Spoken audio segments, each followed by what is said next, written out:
Tu es ici parce que tu sens qu'il y a quelque chose que tu dois changer. Peut-être que tu te sens pris dans une relation qui n'avance pas, dans un environnement de travail qui te consume, ou même dans des habitudes qui t'empêchent de grandir. Dans cette vidéo, tu découvriras comment s'éloigner peut être ton plus grand pouvoir. Pourquoi? Parce que l'acte de s'éloigner, bien que cela semble simple, a la capacité de transformer ta vie depuis ses fondements. Et ne t'inquiète pas, ici nous ne parlons pas seulement de philosophies abstraites. Nous te guiderons avec des idées pratiques et des outils que tu pourras appliquer dès aujourd'hui. Mais attention, ce que je vais te dire change tout. S'éloigner ne signifie pas abandonner ou fuir, mais prendre le contrôle. Tu apprendras à identifier quand il est temps de faire ce pas, comment le faire sans culpabilité, et surtout comment utiliser ce pouvoir pour redessiner ta vie avec la clarté et la force que tu mérites. Mais avant de commencer, je vous serais extrêmement reconnaissant si vous appuyez sur le pouce levé, car cela m'aide à faire connaître cette philosophie à plus de personnes. Si vous ne voulez manquer aucune vidéo, abonnez-vous et activez la cloche. Maintenant, je veux que tu penses à ceci. Que se passerait-il si tu pouvais sortir de ces situations qui te bloquent avec confiance et sans remords? À la fin de cette vidéo, tu auras la capacité de le faire. Plus de doutes, plus d'excuses. Je vais t'apprendre comment transformer l'acte de s'éloigner en un outil puissant pour grandir émotionnellement, mentalement et même spirituellement. Oui, je te promets de la clarté, un but et un pouvoir renouvelé pour prendre des décisions qui semblaient auparavant impossibles. Ça te semble bien? Alors suis-moi. D'abord, parlons du piège émotionnel dans lequel beaucoup d'entre nous tombent. Il t'est sûrement déjà arrivé de rester dans un endroit ou avec une personne parce que tu sens que c'est ce qu'il faut faire. Parfois, on croit qu'être fort, c'est tout supporter, mais cela ne pourrait pas être plus loin de la vérité. Le psychologue Aref disait « L'amour mature est celui dans lequel les deux se soutiennent sans perdre leur indépendance ». Cela s'applique non seulement à l'amour, mais aussi à toute relation ou situation, travail, amitié, voire famille. Si quelque chose te consume, t'éloigner est une forme d'amour propre. Rolando Goicoechea l'explique de manière décisive dans ses cours. Le premier pas pour changer ta vie n'est pas d'apprendre quelque chose de nouveau, mais de désapprendre ce qui te maintient lié. Et cela, c'est quelque chose que tu oublies. Mais c'est crucial. Souvent, on s'accroche à ce qu'on connaît parce que cela nous donne un sentiment de sécurité, même si cette sécurité est une cage. Réfléchis à ceci. Combien de fois t'es-tu retrouvé dans une situation où tu savais que tu devais t'en aller, mais quelque chose te retenait? Ça peut être la peur du regard des autres, la culpabilité, ou même la fausse croyance que tu n'as pas d'autre option. Mais voici la vérité. Tu as toujours l'option de te choisir toi. S'éloigner n'est pas de l'égoïsme, c'est une déclaration de valeur. Alors, comment savoir s'il est temps de s'éloigner? Voici un point clé. Écoute tes émotions. Si tu ressens constamment de l'anxiété, du stress ou de l'épuisement, ce n'est pas un signe de force, c'est une alarme indiquant que quelque chose ne va pas. Selon Rolando, la clé réside dans l'identification des aspects de ton environnement qui drainent ton énergie vitale et de décider s'il vaut la peine d'y investir. Voici un exercice. Fais une liste des choses ou des personnes dans ta vie qui te pèsent le plus. Réfléchis, t'apportent-elles quelque chose de positif ou occupent-elles simplement de l'espace? Si c'est la seconde option, alors tu sais ce que tu dois faire. Mais attention, car voici quelque chose que tu oublies. L'action la plus puissante n'est pas seulement de décider de t'éloigner, mais de le faire avec un plan clair et le cœur en paix. Car bien souvent, nous interprétons l'éloignement comme un acte de perte, alors qu'en réalité, c'est un acte d'ouverture. Lorsque tu choisis de t'éloigner d'une situation qui ne te convient pas, tu crées de l'espace pour de nouvelles opportunités, de nouvelles personnes et de nouvelles expériences. Quelque chose que tu n'as peut-être pas considéré, c'est que s'éloigner est aussi un acte d'auto-soin. Imagine cela, tu es sur un bateau qui coule et au lieu de chercher une issue, tu décides de rester à bord parce que c'est la chose correcte à faire. Cela a-t-il du sens? Bien sûr que non. Mais c'est exactement ce que nous faisons lorsque nous restons dans des relations ou des environnements qui savent nous détruire. Rolando souligne que l'amour-propre n'est pas de l'égoïsme. C'est la base de toute croissance personnelle. Mets-toi dans cette situation. Que se passerait-il si tu te donnais la permission de lâcher prise? C'est-à-dire, laisser aller cette amitié qui te fatigue, ce travail que tu ne valorises plus, ou même cette version de toi-même qui ne te représente plus. La réponse pourrait te surprendre. Ce qui se passe lorsque tu choisis de t'éloigner, c'est que tu retrouves ton énergie, ton focus et surtout ton pouvoir. Oui, ton pouvoir. Car chaque fois que tu dis oui à quelque chose que tu ne veux pas, tu dis non à ce que tu désires vraiment. D'un point de vue psychologique, ce concept est bien ancré. Selon Wal Rizzo, la dépendance émotionnelle est le plus grand ennemi de la liberté. Cela signifie que tant que tu dépendras de l'approbation ou de l'affection des autres pour te sentir bien avec toi-même, tu ne pourras jamais être vraiment libre. Et c'est ici que le véritable pouvoir de s'éloigner entre en jeu. C'est la manière de se libérer des chaînes qui te retiennent prisonnier. Rolando va encore plus loin en affirmant que s'éloigner est un acte révolutionnaire, car il défie les normes sociales qui nous enseignent à privilégier les autres avant nous-mêmes. Cette réflexion nous invite à remettre en question ces croyances enracinées qui nous font culpabiliser lorsque nous nous choisissons nous-mêmes. Pourquoi est-il acceptable de se sacrifier pour les autres, mais pas de prendre soin de soi? C'est un paradoxe qu'il est nécessaire de briser. Je veux que tu comprennes ceci clairement. S'éloigner n'est pas une décision que tu prends une seule fois, c'est une habitude que tu dois cultiver chaque jour. Chaque fois que tu priorises ta paix, tu renforces cette habitude.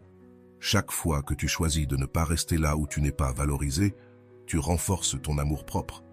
Et chaque fois que tu choisis de lâcher ce qui te pèse, tu fais un pas de plus vers la vie que tu mérites réellement. Souviens-toi, le pouvoir de s'éloigner ne concerne pas seulement laisser derrière soi ce qui est négatif. Il s'agit aussi d'avancer vers ce qui est positif. C'est comme nettoyer un terrain rempli de débris pour pouvoir construire quelque chose de beau. Rolando résume parfaitement cela. Tu ne peux pas fleurir dans un jardin plein de mauvaises herbes. Élimine ce qui ne te permet pas de grandir et prépare-toi pour ce qui vient. Tu vois, s'éloigner n'est pas la fin, c'est le début. Si tu es prêt à en apprendre davantage sur la façon d'appliquer ce principe dans ta vie, continue à écouter. Car nous allons explorer des conseils pratiques de certains des psychologues les plus influents, y compris plus des idées révolutionnaires de Rolando. Ceci n'est que le début d'un changement qui pourrait transformer ta vie. T'es-tu rendu compte que tu continues à idéaliser ton ex, même si cette relation n'a apporté que du chaos dans ta vie? C'est un schéma courant. Mais voici quelque chose qui pourrait tout changer. L'idéalisation n'est pas de l'amour, c'est une distorsion de la réalité que nous créons lorsque nous ne voulons pas affronter la vérité. Selon Rolando, idéaliser quelqu'un, c'est comme mettre un filtre de rêve sur une photographie qui ne montre pas ce qui est réellement devant toi. Pense-y, tu n'es pas en train de gérer la personne qu'elle était vraiment, mais une version idéalisée que tu as construite dans ton esprit. Peut-être que cette personne a eu quelques bons moments, mais était-il vraiment suffisant pour compenser la douleur, les insécurités ou les déceptions qu'elle a apportées dans ta vie? C'est ici que Rolando t'invite à revenir à la réalité. Personne n'est assez spécial pour justifier ta souffrance constante. Un outil que Rolando partage est de remettre en question ta perception idéalisée. Prends une feuille, divise-la en 2 colonnes. Dans l'une, écris les qualités qui selon toi rendèrent cette personne spéciale. Dans l'autre, note tous les moments de douleur, les fois où tu as ressenti de l'anxiété ou où tu as remis en question ta propre valeur. Cette pratique t'aide à équilibrer la balance émotionnelle et à te débarrasser du sort de l'idéalisation. Un autre point puissant est de comprendre le syndrome de sevrage émotionnel que Rolando explique magistralement. L'absence de cette personne peut être ressentie comme un vide insurmontable, mais ce vide n'est rien d'autre que ton esprit et ton corps habitués à certains stimuli. Il est normal de te sentir ainsi au début, mais cela ne signifie pas que tu dois revenir en arrière. Cette perspective change tout. Au lieu de le voir comme une erreur, tu comprends que tu es dans un processus naturel de désintoxication émotionnelle. Rolando souligne également que, bien souvent, les personnes que nous idéalisons ne sont pas spéciales, mais plutôt habiles à manipuler les émotions. Cela ne signifie pas qu'elles étaient mauvaises, mais elles savaient probablement comment te donner des renforcements positifs au bon moment pour te maintenir émotionnellement connecté. Ce petit pourcentage de moments heureux ne définit pas une relation, Il la maintient simplement dans un cycle toxique, précise Rolando. Voici ta clé. Arrête de t'accrocher aux éclats de lumière dans une tempête. Une relation saine est une lumière constante, pas des étincelles dans l'obscurité. Il est temps que tu te poses la question, qui t'a vraiment fait te sentir spécial? Cette personne ou toi-même en projetant tes désirs et attentes? Selon Rolando, lorsque tu comprends que le pouvoir de rendre quelqu'un spécial vient de toi, tu récupères ce pouvoir et tu peux l'appliquer là où il importe réellement, dans ta propre vie. C'est une leçon difficile mais libératrice. Voici un exercice crucial. Chaque fois que tu te surprends à idéaliser ton ex, souviens-toi de quelque chose que Rolando enseigne dans ses sessions. Pour chaque souvenir agréable, ramène à ton esprit un souvenir difficile. Cela t'aidera à équilibrer la narration et à voir cette personne comme un être humain, pas comme une fantaisie. Cet exercice, bien que gênant, est une étape clé pour lâcher prise. Un autre concept précieux est d'accepter que tout ce qui semble agréable n'est pas forcément bon pour toi. C'est une distinction que, selon Rolando, beaucoup de personnes oublient lorsqu'elles essaient de surmonter une relation. Le fait que tu manques quelqu'un ne signifie pas que cette personne était bonne pour toi. C'est ton esprit qui s'accroche à ce qui est connu, à ce qui est confortable, même si c'était nuisible. Enfin, Rolando propose quelque chose qui peut sembler radical. Il défie la notion selon laquelle tu as besoin de quelqu'un d'autre pour te sentir complet. Selon ses mots, l'amour de soi n'est pas une destination, c'est le voyage. Si tu ne te sens pas suffisant avec toi-même, aucune relation ne comblera ce vide. Cela ne signifie pas que tu dois rejeter la compagnie, mais que tu dois construire une base solide d'amour propre avant de partager ta vie avec quelqu'un d'autre. Avec ces outils, tu peux commencer à lâcher prise, à désidéaliser et à reconstruire. Mais voici ce qui est le plus important. Ce n'est pas un processus que tu dois faire seul. Rolando mentionne que son livre « 7 étapes pour oublier un amour » est conçu pour t'accompagner dans ce chemin, avec des exercices pratiques et des réflexions profondes. Si tu choisis en plus de chercher de l'aide personnelle, il propose des sessions sur mesure qui peuvent te donner l'impulsion nécessaire pour clore ce chapitre et en ouvrir un nouveau rempli de possibilités. Maintenant, c'est à toi de jouer. Commence dès aujourd'hui, car comme le dit Rolando, l'amour de soi n'attend pas qu'un autre le valide. Commence par toi-même et de l'intérieur. Il est crucial de comprendre que le pouvoir de s'éloigner est intimement lié à notre capacité à lâcher ce qui nous maintient ancrés, et rien ne nous lie davantage que les idéalisations que nous construisons dans notre esprit. Ce thème de Rolando nous aide à démanteler ces concepts erronés qui nous gardent piégés dans des relations ou des liens émotionnels nuisibles. Nous ne pouvons pas nous éloigner physiquement si notre esprit et notre cœur restent attachés à une version déformée d'une personne qui n'a jamais été complètement réelle. L'idéalisation, comme l'explique Rolando, est une projection de nos propres carences, peurs et désirs, et tant que nous ne l'affrontons pas, il nous sera impossible de faire le pas vers la liberté émotionnelle. Lorsque nous idéalisons quelqu'un, nous arrêtons de voir cette personne pour ce qu'elle est réellement, et nous commençons à nous accrocher à une fantaisie. Cette fantaisie agit comme une chaîne invisible qui nous empêche d'avancer, même lorsque nous savons que s'éloigner est ce qui est le mieux pour nous. Selon Rolando, la désidéalisation n'est pas un acte de cruauté envers l'autre personne, c'est un acte d'amour propre et d'honnêteté envers soi-même. Cette approche nous rappelle que le premier pas pour s'éloigner ne réside pas dans l'action physique, mais dans la libération émotionnelle. Pourquoi est-il si important d'aborder cet aspect? Parce que bien souvent, nous croyons que nous sommes prêts à partir, mais nous continuons dans des pensées telles que « et si j'avais fait quelque chose de différent ?» Ou peut-être « cette personne était-elle vraiment mon âme sœur ?» Ces doutes nous accablent, nous remplissent de culpabilité et nous poussent à remettre en question notre décision. L'enseignement de Rolando nous offre les outils pour briser ce cycle, en affrontant la réalité et en acceptant que notre bonheur ne dépend de personne d'autre que de nous-mêmes. Le pouvoir de s'éloigner ne peut fleurir tant que nous vivons avec la nostalgie de moments que nous avons surestimés. Rolando explique que souvent, les moments spéciaux que nous nous rappelons avec tant d'affection n'étaient pas réellement aussi exceptionnels, mais que notre esprit les a magnifiés pour justifier notre connexion émotionnelle. En désidéalisant, nous commençons à voir ces souvenirs pour ce qu'ils étaient vraiment. Des instants passagers qui ne définissent pas la totalité d'une relation ou d'un lien. De plus, Ce travail interne de désidéalisation ne nous permet pas seulement de nous éloigner, mais nous aide également à récupérer notre pouvoir personnel. Lorsque vous cessez d'idéaliser, vous réalisez que le vrai pouvoir est en vous, et non dans la personne que vous aviez mise sur un piédestal, affirme Rolando. Ce changement de perspective transforme le récit. Nous ne sommes plus des victimes d'une relation ratée, mais les protagonistes de notre propre histoire de guérison.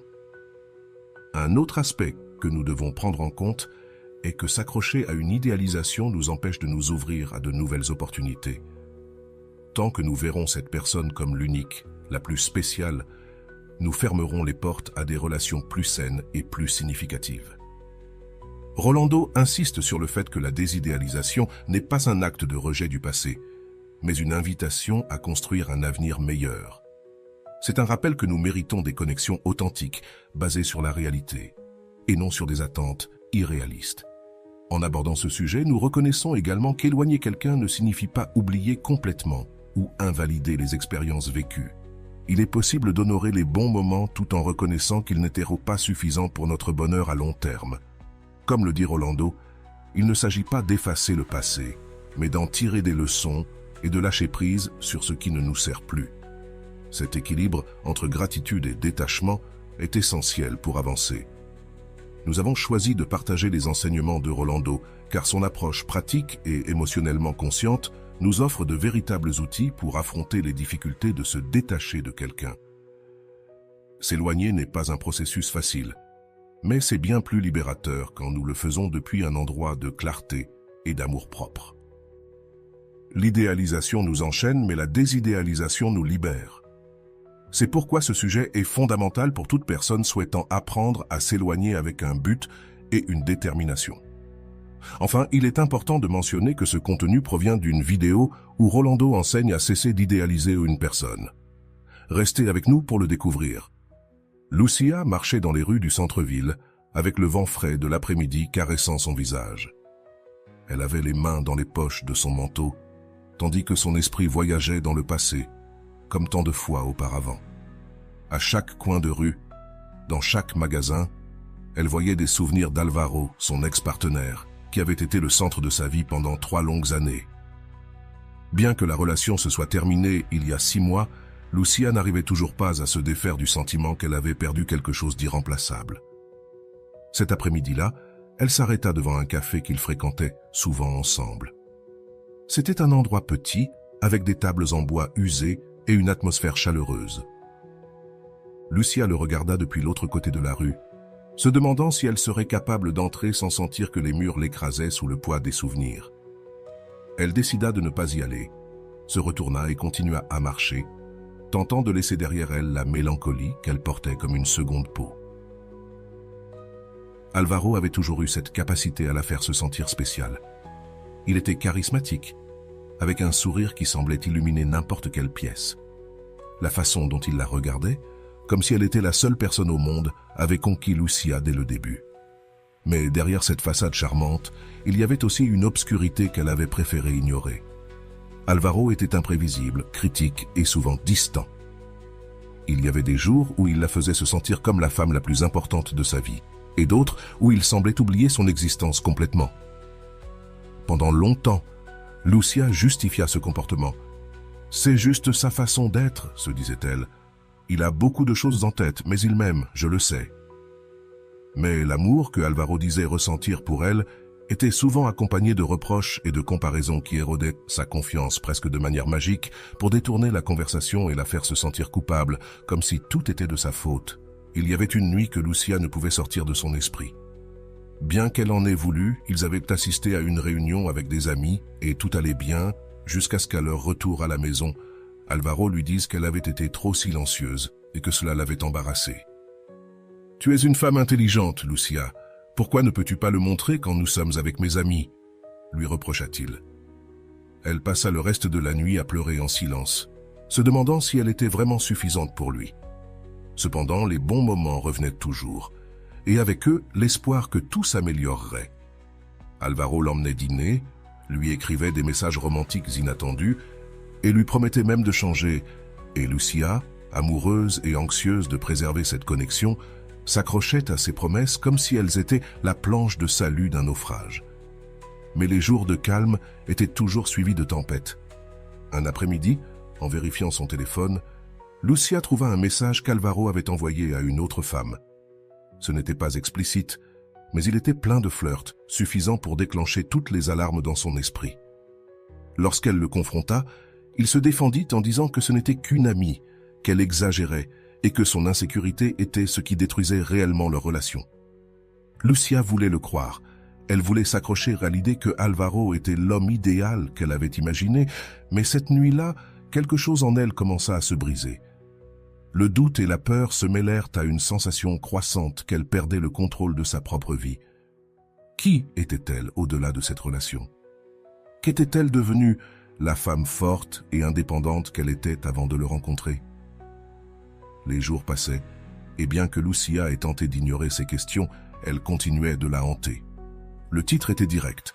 Comment arrêter d'idéaliser son partenaire? Sans trop réfléchir, elle cliqua et commença à écouter les paroles de Rolando. Elles résonnèrent profondément en elle. L'idéalisation n'est pas de l'amour, c'est une manière de s'accrocher à quelque chose qui n'existe pas vraiment, disait-il dans la vidéo, et Lucia, pour la première fois depuis longtemps, eut l'impression que quelqu'un décrivait exactement ce qu'elle vivait.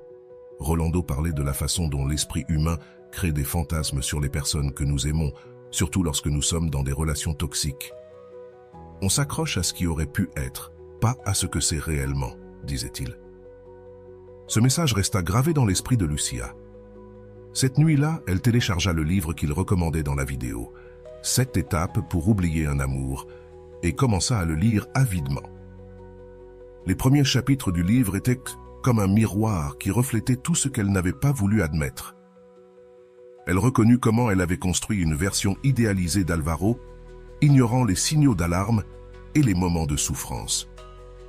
Un des exercices du livre la conduisit à écrire une lettre, non pas pour l'envoyer, mais pour libérer tout ce qu'elle ressentait. Dans cette lettre, elle remerciait Alvaro pour les bons moments, mais lui reconnaissait aussi le mal qu'il lui avait causé. Ce fut un exercice cathartique qui la laissa épuisée, mais aussi soulagée. Petit à petit, Lucia commença à pratiquer les outils que Rolando partageait. Elle sortait marcher seule, observant les couples dans les parcs, comme il le suggérait dans une de ses vidéos. Cela l'aida à réaliser que personne n'est aussi spécial que notre esprit veut le croire dans les moments de dépendance. Elle commença également à consacrer du temps à des projets personnels qu'elle avait abandonnés pendant la relation, comme ses cours de peinture. Cependant, le chemin n'était pas facile. Il y avait des jours où les doutes revenaient, où elle se demandait si elle avait vraiment fait le bon choix en laissant Alvaro.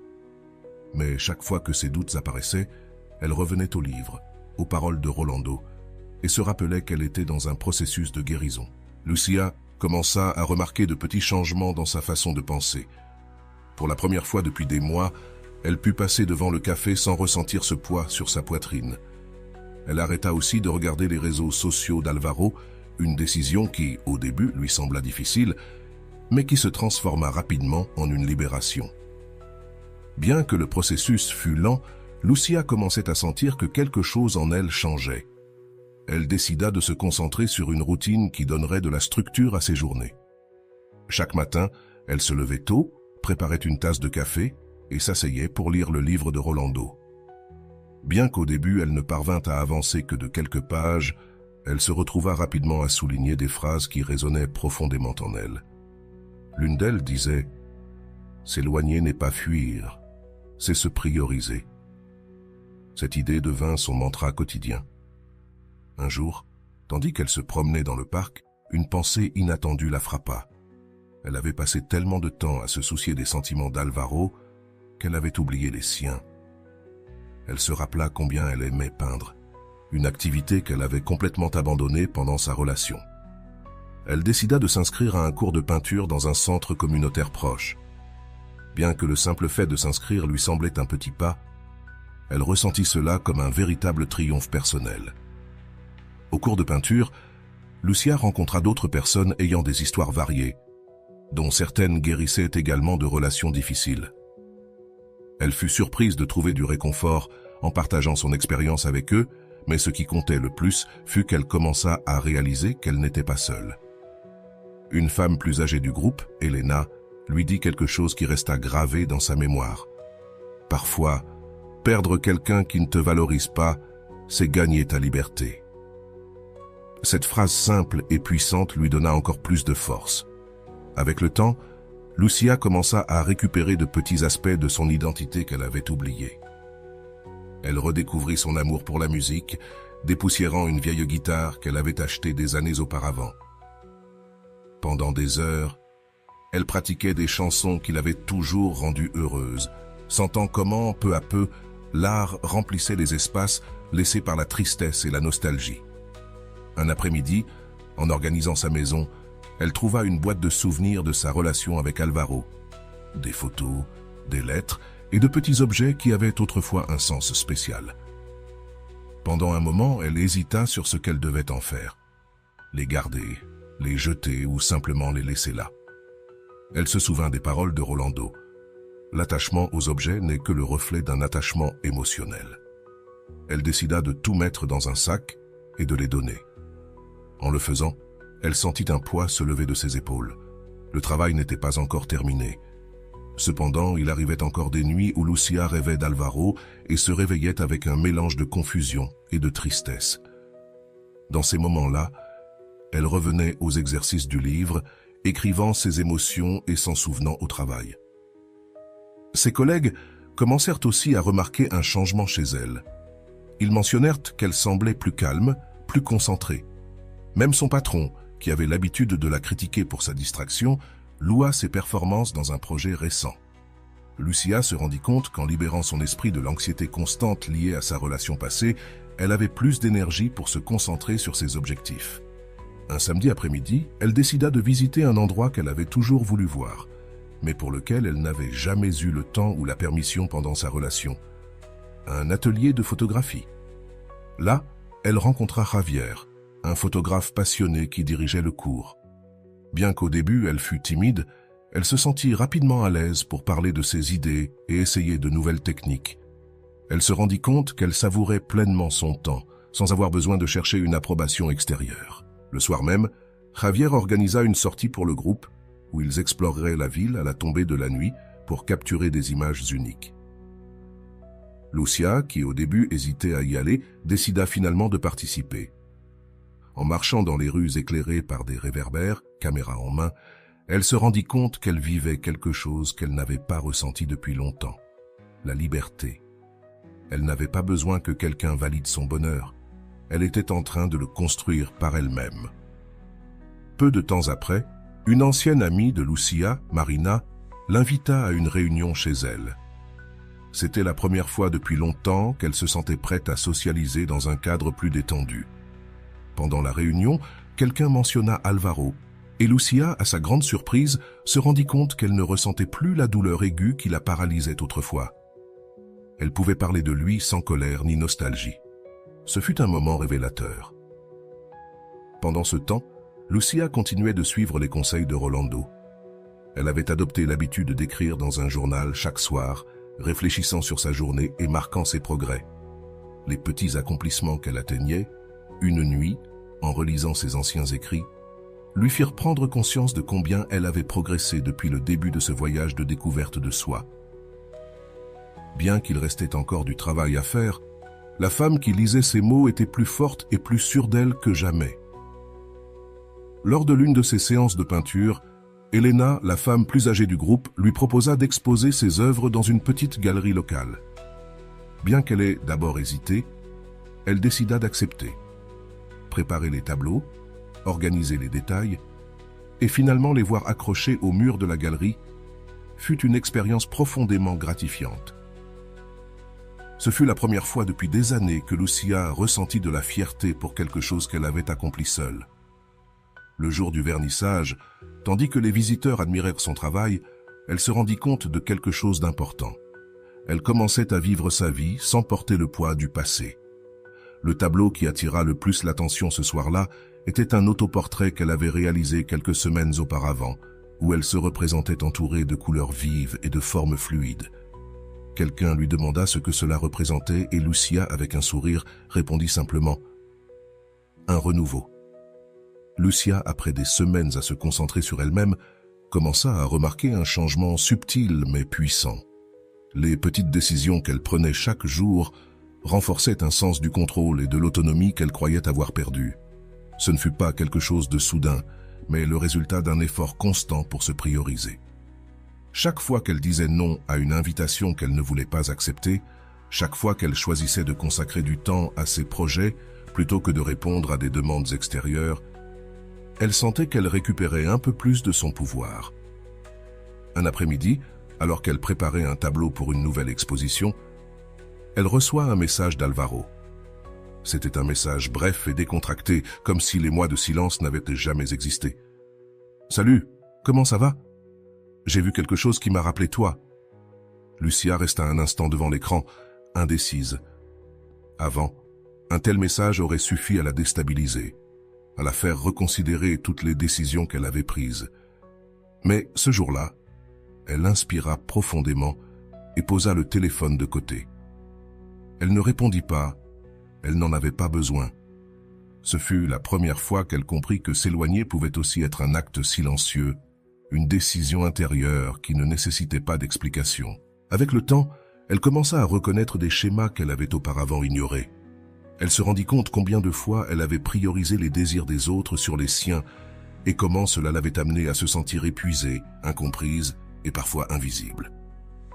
Elle avait pris l'habitude de justifier les comportements de personnes qui, rétrospectivement, n'avaient jamais respecté ses limites. Mais maintenant, chaque fois que quelqu'un essayait de franchir ses limites, elle était capable de s'arrêter, de réfléchir et, si nécessaire, de s'éloigner. Un exemple de cela se produisit à son travail. Son patron, qui avait l'habitude de lui confier des tâches de dernière minute sans prendre en compte son temps personnel, lui demanda de rester tard pour un projet qui pouvait attendre jusqu'au lundi.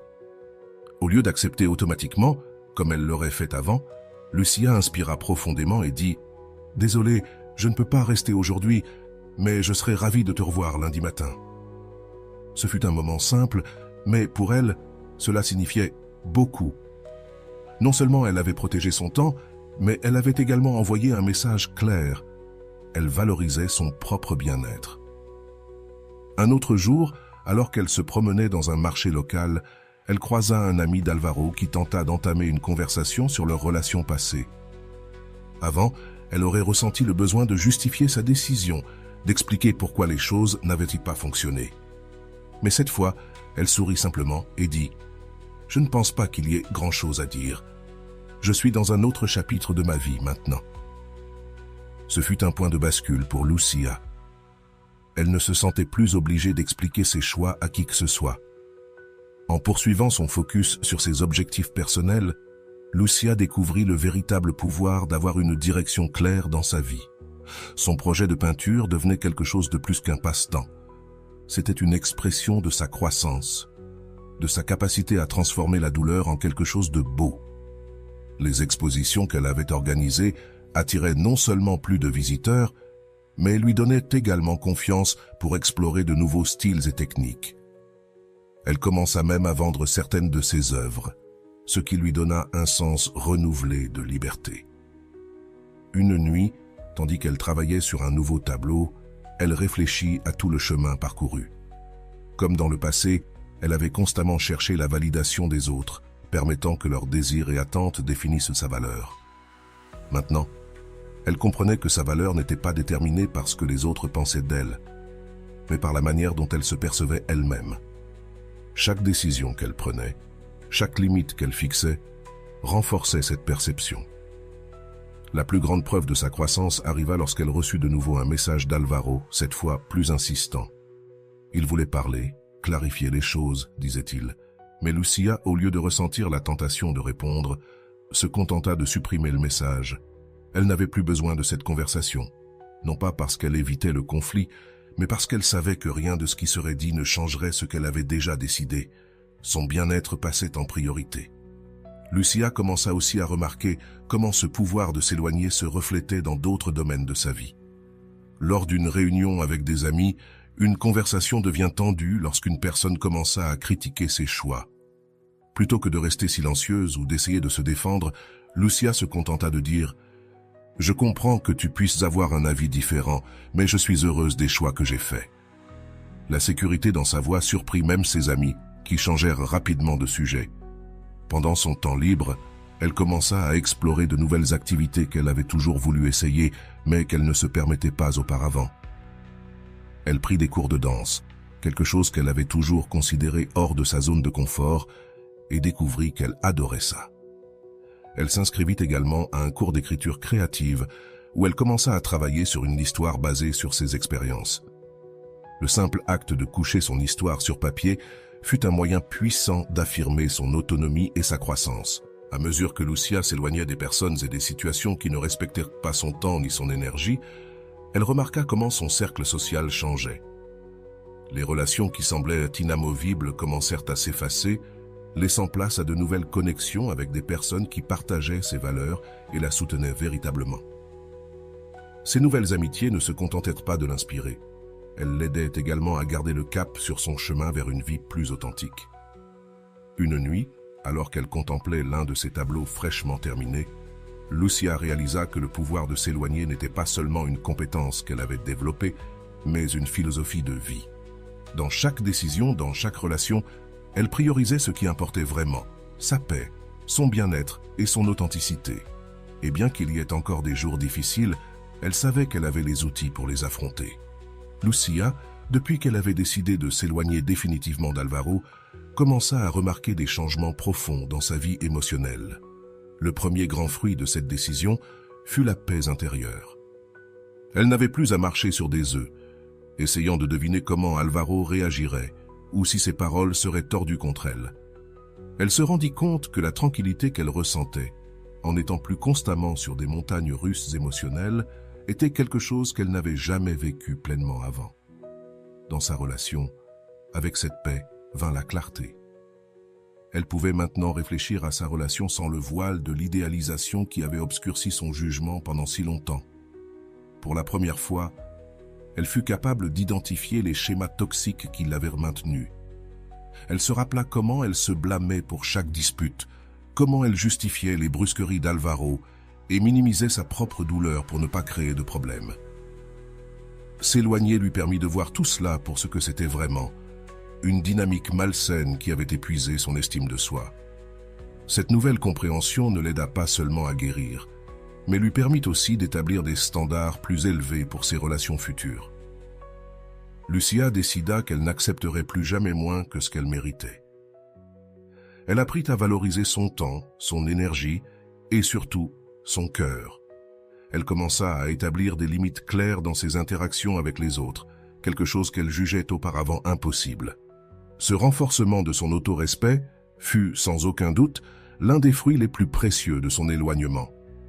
Un jour, en discutant avec son amie Marina, celle-ci lui demanda si elle pensait encore à Alvaro. Lucia sourit et répondit avec sincérité. « Oui, mais plus de la même manière. Maintenant, je le vois comme une étape d'apprentissage, pas comme une perte. » Cette réponse surprit même Lucia. Elle se rendit compte qu'elle avait accompli quelque chose qui semblait auparavant inaccessible, transformer sa douleur en une leçon qui la pousserait à avancer. Le pouvoir de s'éloigner lui permit également de s'ouvrir à de nouvelles connexions. Bien qu'elle ne cherchait pas de relation, elle commença à remarquer comment la qualité des personnes qu'elle attirait dans sa vie changeait. En n'ayant plus à porter le poids d'une relation passée, Lucia se montrait plus sûre d'elle, plus authentique. Cela l'aida non seulement à renforcer ses amitiés, mais lui permit aussi de se connecter avec quelqu'un qui partageait ses intérêts et respectait son individualité. Cette nouvelle connexion, bien que casuelle au début, était complètement différente de ce qu'elle avait vécu avec Alvaro. Cet homme, Javier, était transparent, aimable et attentionné, sans être invasif. Lucia remarqua combien elle se sentait à l'aise d'être elle-même, sans avoir besoin d'impressionner ni de se conformer aux attentes des autres. S'éloigner d'une relation toxique avait créé de l'espace pour que quelque chose de sincère et de sain entre dans sa vie. Les fruits de cet éloignement se manifestèrent aussi dans sa créativité. Son art s'épanouit de façon qu'elle n'aurait jamais imaginée. Maintenant qu'elle n'était plus émotionnellement épuisée, son esprit et son cœur avaient été l'espace nécessaire pour créer. Ces peintures commencèrent à refléter non seulement son processus de guérison, mais aussi sa renaissance en tant que personne plus forte et plus libre. Lors d'une de ses expositions, un critique commenta même que son œuvre semblait une ode à la résilience, ce que Lucia prit comme un reflet exact de son propre parcours. Une autre conséquence positive fut la manière dont sa perception d'elle-même changea. Lucia cessa de se voir comme quelqu'un qui avait besoin d'être sauvé ou validé par quelqu'un d'autre.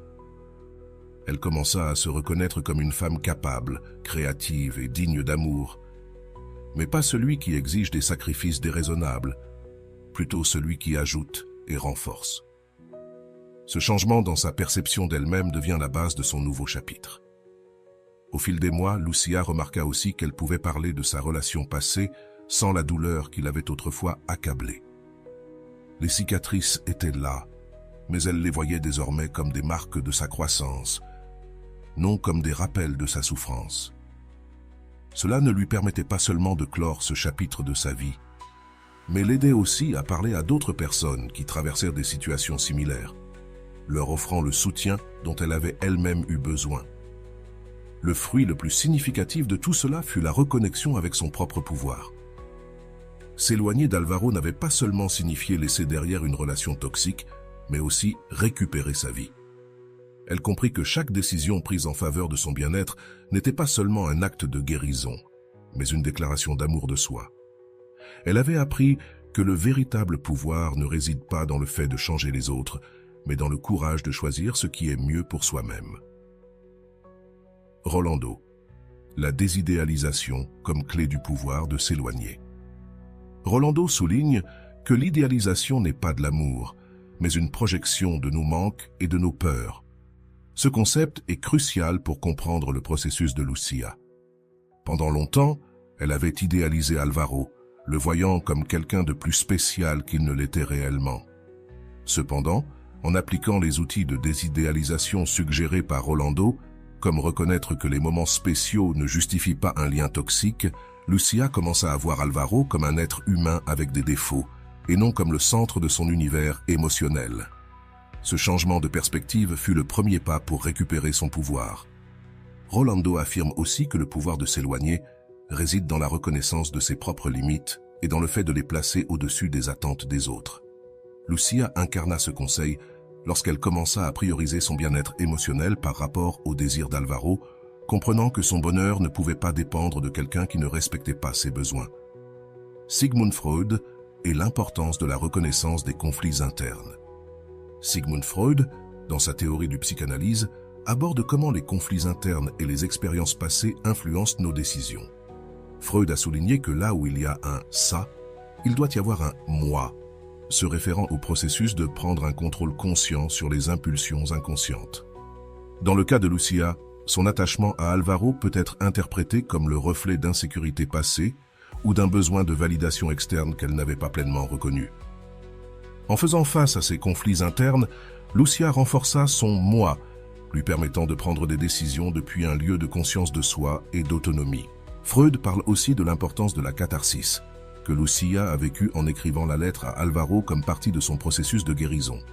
Ce geste lui permit de libérer des émotions réprimées et de transformer la douleur en clarté, un pas essentiel vers sa liberté émotionnelle.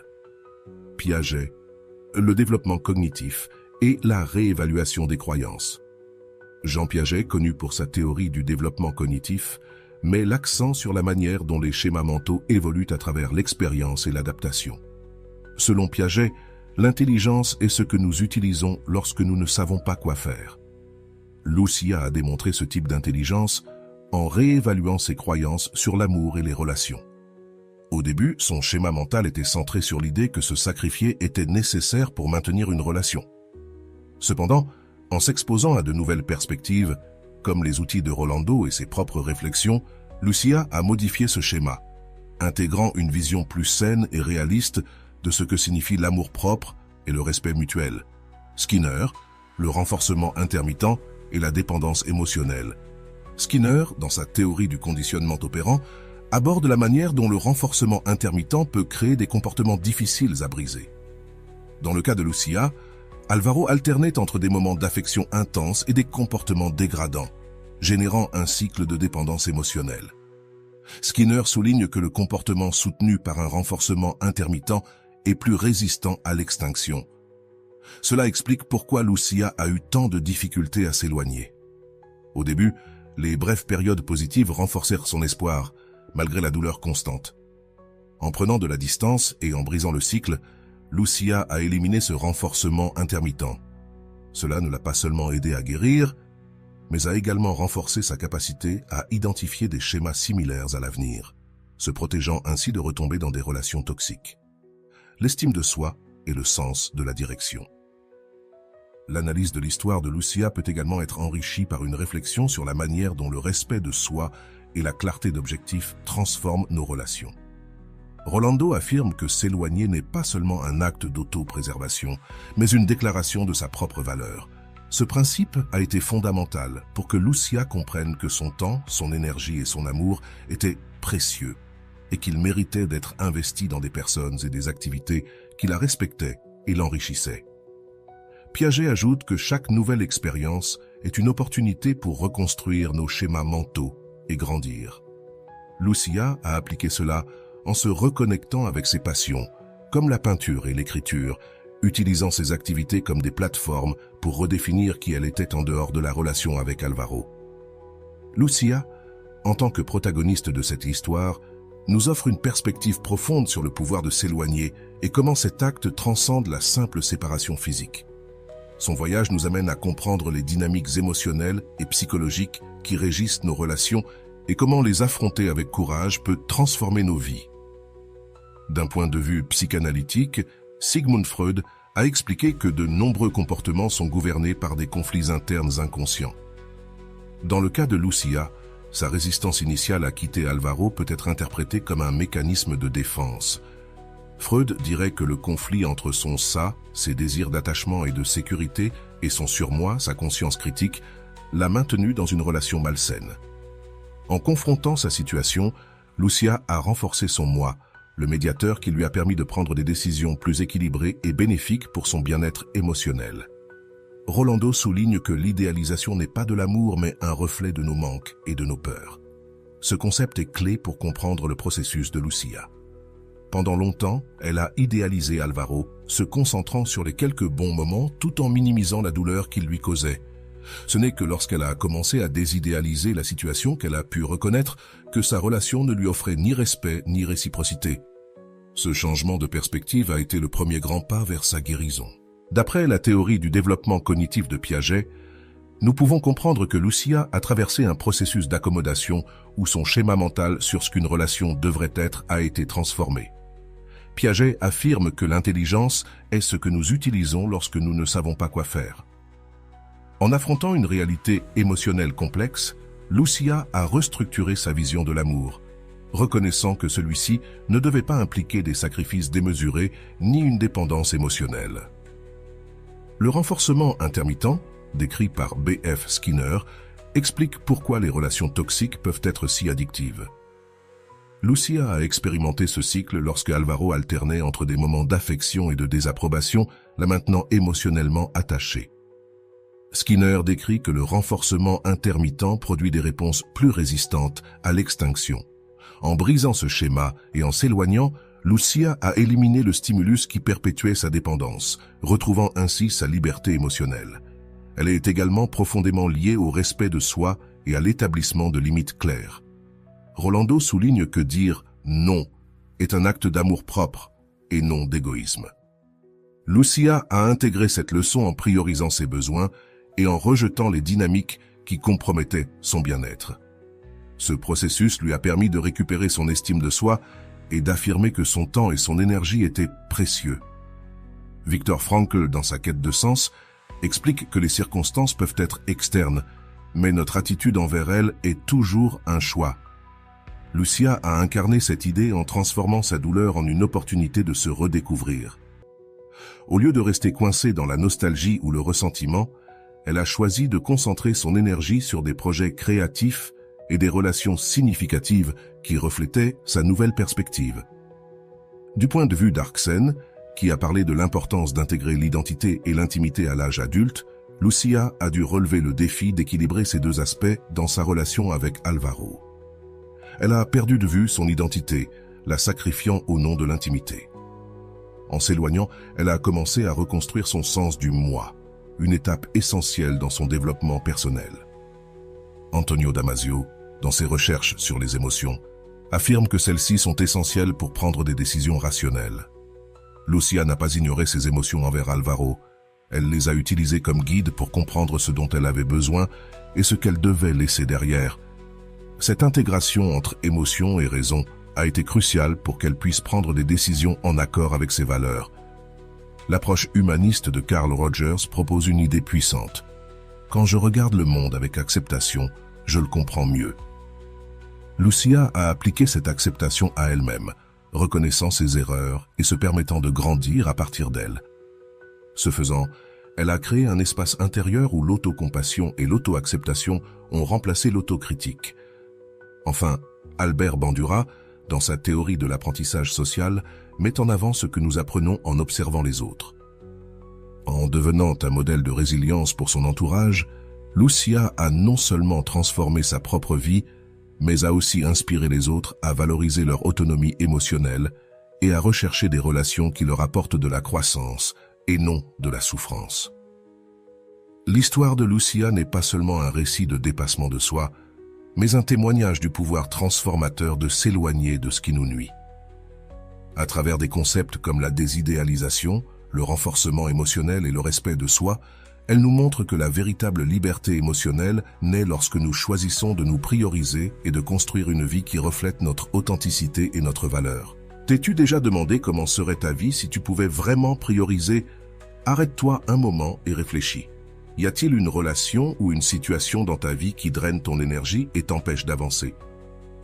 Si la réponse est oui, c'est le moment de commencer à passer à l'action. Que se passerait-il si tu décidais aujourd'hui de poser des limites, comme l'a fait Lucia? Comment crois-tu que ta vie changerait? Réfléchis à ceci. Quelle partie de toi a idéalisé quelqu'un ou quelque chose et quelles émotions se cachent derrière cette idéalisation? Comme nous l'avons vu dans l'histoire de Lucia, rompre ce cycle n'est pas facile, mais c'est absolument libérateur. Peux-tu identifier ces moments où tu as justifié des attitudes ou des comportements qui ne t'apportent rien de positif? Que peux-tu faire aujourd'hui pour commencer à désidéaliser ces relations ou situations? Maintenant, imagine comment serait ta vie si tu pouvais dire non, sans culpabilité. Dans quels aspects de ta vie as-tu besoin de commencer à établir des limites plus claires? Réfléchis à cela. Pourquoi crois-tu qu'il est si difficile de dire non? Est-ce par peur du rejet, comme le mentionnent les psychologues, ou peut-être parce que tu sens que tu ne mérites pas de prioriser? Pense à une petite action que tu pourrais entreprendre aujourd'hui pour pratiquer ce non assertif. Nous voulons savoir. As-tu déjà eu l'impression que ta valeur dépend de ce que tu fais pour les autres? Si la réponse est oui, comment pourrais-tu commencer à changer cette perception? Écris-nous dans les commentaires et partage tes expériences. Ton histoire pourrait inspirer d'autres personnes qui luttent avec ce même défi. Si tu fais face à une relation que tu sens nuisible, nous t'encourageons à réfléchir à cette question. Qu'est-ce qui serait différent dans ta vie si tu décidais de t'en éloigner? Souviens-toi, comme le dit Rolando, le pouvoir de s'éloigner réside dans le fait de prioriser ta paix et ton bien-être au-dessus de toute autre chose. Es-tu prêt à faire de ton bien-être une priorité? Te sens-tu pris dans un cycle de renforcement intermittent, comme celui expliqué dans l'histoire de Lucia? Ces moments de gentillesse qui te maintiennent attaché à une relation ou situation qui te fait du mal valent-ils plus que ta tranquillité? Partage ton expérience dans les commentaires. Nous sommes là pour t'écouter. Nous t'invitons à faire un exercice maintenant. Ferme les yeux et imagine comment serait ta vie si tu avais la liberté de décider à qui et à quoi tu dédies ton temps et ton énergie. Quel changement commencerais-tu à faire? Écris dans les commentaires. L'absence est mon pouvoir, un engagement envers toi-même pour commencer à prioriser. Et voilà, j'espère que vous avez trouvé beaucoup de valeur dans cette vidéo. Merci d'être resté jusqu'à la fin de cette vidéo. J'adore quand vous faites ça. Si vous en voulez plus, vous pouvez écrire en commentaire « J'en veux encore plus ». J'espère vous revoir dans une autre vidéo.